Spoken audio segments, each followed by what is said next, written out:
Good morning, class 12. Welcome to your online class.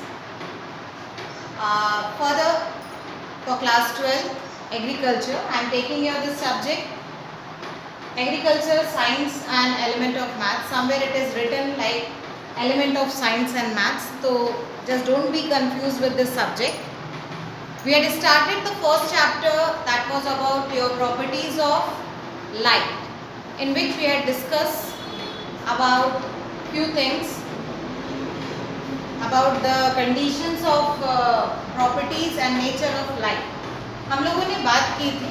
सबसे पहले तो इस सब्जेक्ट पे आप लोग कोई अवधारणा नहीं रखिएगा। इस सब्जेक्ट का नाम है कृषि विज्ञान एवं गणित के मूल तत्व। तो that is element of science and maths, जो मैं आपका सब्जेक्ट ले रही हूँ। आपका जो पहला सब्जेक्ट है, जो पहला चैप्टर है, वो था प्रकाश की गुण, और उस प्रकाश के गुण में हम लोगों ने उसके गुण और विशेषताओं पे बात की थी पिछले उसमें। अब हम आगे बढ़ते हैं।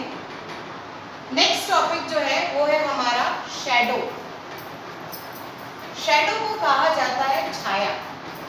हिंदी में इसका बहुत अच्छा शब्द है छाया। छाया शब्द का मतलब या क्यों छाया उत्पन्न होती है या बनती है, ये हमें समझना है। शैडो बनने के लिए, शैडो फॉर्म होने के लिए सबसे पहले दो चीज़ों की ज़रूरत होती है।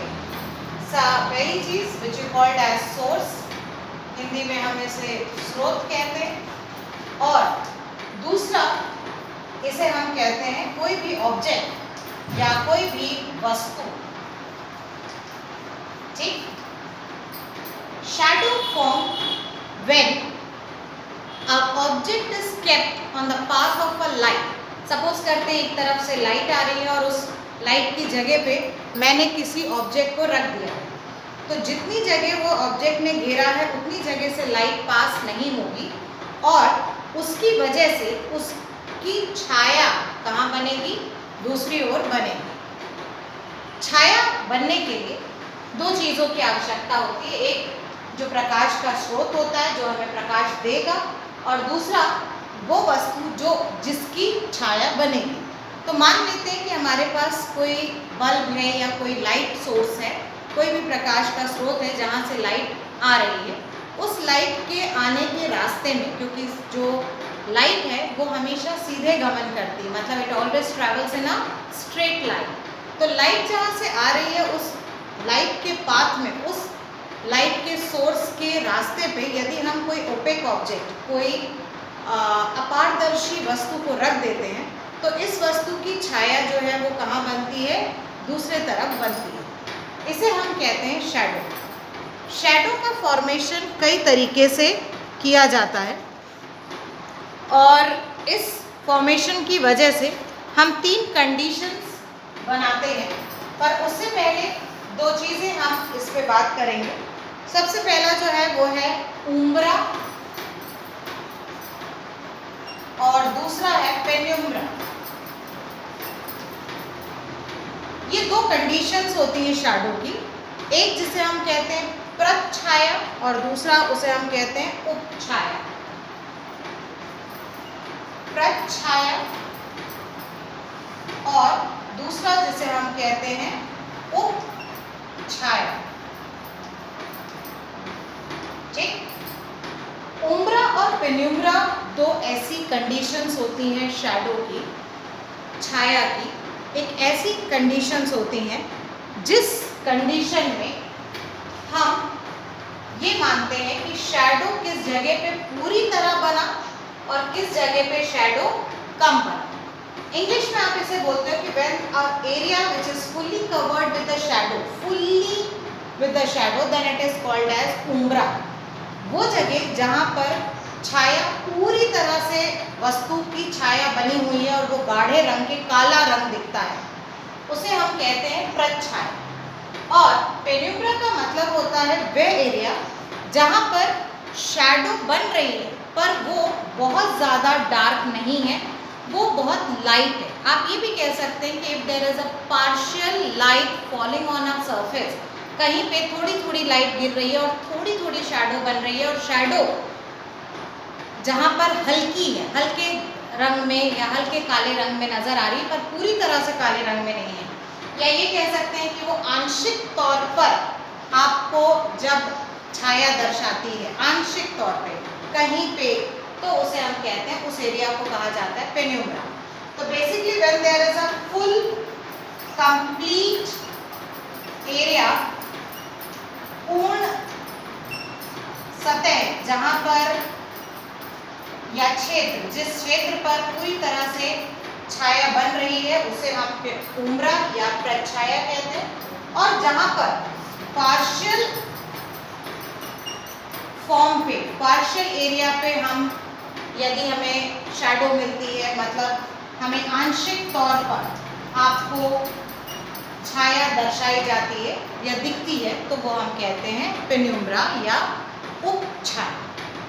जनरली इसको एक छोटे से उदाहरण से आप कर सकते हैं, जैसे कि जब आप की शैडो बनती है तो शैडो जहाँ पर एग्जैक्टली डार्क होता है वो होता है उम्ब्रा प्लेस, और शैडो का जो बाहरी हिस्सा होता है जहाँ पे धुंधली धुंधली हमें परछाई नजर आती है वो कहलाई जाती है पेन्यूम्ब्रा। इनकी 3 कंडीशंस होती हैं। पहली कंडीशन है जब सोर्स बड़ा है पर ऑब्जेक्ट छोटा है, तो ऐसे समय पे क्या होगा, छोटे ऑब्जेक्ट की वजह से जो छाया बनेगी, जो शैडो बनेगा वो भी क्या बनेगा, छोटा बनेगा, और लाइट जो है वो ज़्यादा नजर आएगी। ये पहली कंडीशन है, when the source of light is larger than the object, this is the first condition.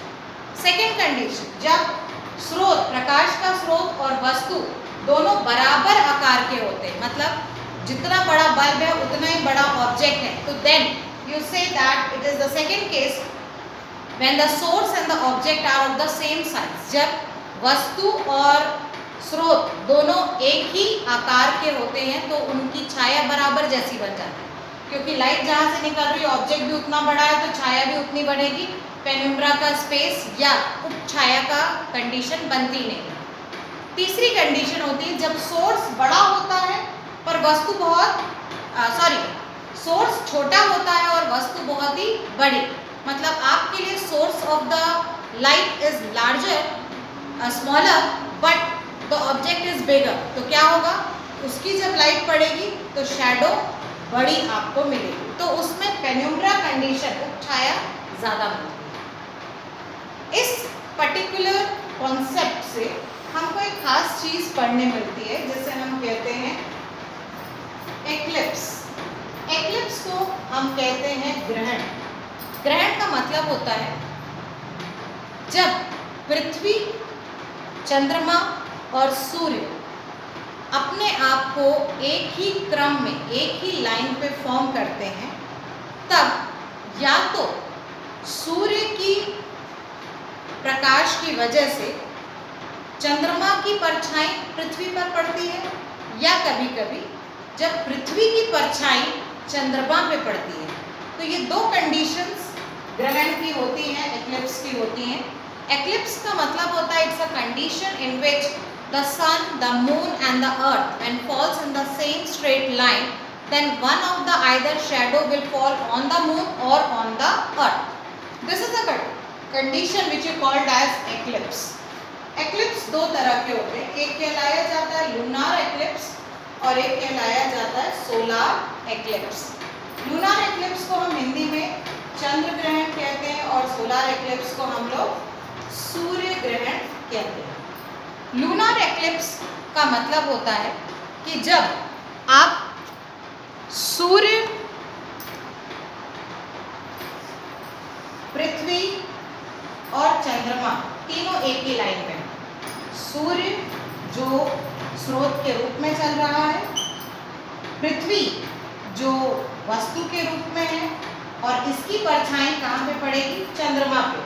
तो जब सूर्य से निकलने वाली प्रकाश की किरणें पृथ्वी पर पड़ेगी तो पृथ्वी की छाया, that is the shadow of the earth falls on the moon, तो क्या हो जाएगा, मून पूरी तरह से छुप जाएगा, ढक जाएगा, जिसे हम कहते हैं चंद्र ग्रहण या लूनार एक्लिप्स। अब इस कंडीशन को उल्टा कर दो, when there is a sun, the moon is there, जब सूर्य जिससे हमें प्रकाश का स्रोत मिल रहा है, चंद्रमा और पृथ्वी, यदि ये इस तरह से तीनों क्रम में, तो सूर्य से जो प्रकाश की किरणें पृथ्वी पर पड़ेंगी और पृथ्वी पर रहने वाला व्यक्ति यदि सूर्य की तरफ देखेगा तो चंद्रमा का जितना हिस्सा है उतना हिस्सा सूर्य का क्या हो जाएगा, ढक जाएगा। ये कहलाया जाता है सोलार एक्लिप्स या सूर्य ग्रहण। तो ये एक्लिप्स का मतलब होता है एक ऐसी कंडीशन जिस कंडीशन में सूर्य, पृथ्वी, चंद्रमा, sun, earth and moon when falls on the same straight line, that condition is called as eclipse। ऐसी कोई परिस्थिति जिसमें सूर्य, पृथ्वी और चंद्रमा एक ही रेखा पर, एक ही सरल रेखा पर मौजूद हो जाते हैं, तो ऐसी कंडीशन में को हम ग्रहण कहते हैं। ग्रहण दो तरह का होता है, चंद्र ग्रहण और सूर्य ग्रहण। चंद्र ग्रहण मतलब लूनार एक्लिप्स कब होता है, जब सन, अर्थ और मून एक ही लाइन में होते हैं। तो सन से आती हुई जो रेज है वो अर्थ का पूरा शैडो किस पे डाल देती है, मून पे डाल देती है, जिसकी वजह से मून दिखाई नहीं देता। तो this is called lunar eclipse, चंद्र ग्रहण। जब सूर्य के प्रकाश की किरणें पृथ्वी की छाया को पूरी तरह से चंद्रमा को ढांक देती है तो हमें चंद्रमा नहीं दिखाई देता, इस कंडीशन को हम बोलते हैं चंद्र ग्रहण। सेकेंड कंडीशन है सोलार एक्लिप्स की। सोलार एक्लिप्स में सूर्य, चंद्रमा और पृथ्वी इस तरीके से जमे होते हैं जिसपे यदि पृथ्वी पे खड़ा हुआ व्यक्ति यदि सूर्य की तरफ देखेगा तो उसे चंद्रमा की वजह से उतनी जगह सूर्य की नहीं नजर आएगी, मतलब हमें लगेगा कि सूर्य के ऊपर कुछ घेरा बन गया है, कुछ चीज की छाया बन गई है। When there is a shadow of moon on the surface, you feel that it falls on the surface of the sun, then it becomes solar eclipse। Okay? इसके अलावा इस चैप्टर में एक छोटा सा हिस्सा बताया गया है जिसको कहा जाता है pin hole camera. Pin hole camera basically एक तरह का कार्डबोर्ड का या मेटल का बना हुआ एक कैमरा होता है जिसपे उस डब्बे पे चारों तरफ से उस डब्बे को बंद करके एक छोटा सा होल उसमें कर दिया जाता है, छेदा कर दिया जाता है और उस पर एक धुंधला सा कांच आप रखते हो। जिस जगह से आप कोई सोर्स ऑफ लाइट, प्रकाश का स्रोत दे रहे हो, तो उसका प्रतिबिंब कहाँ बनता है, पीछे की तरफ बनता है। तो ये एक पिन होल कैमरा है जो इमेज और ऑब्जेक्ट को डिफाइन करता है, जो आप सरलता से अपने घर पे भी बना सकते हो। तो दिस कंप्लीट दिस चैप्टर।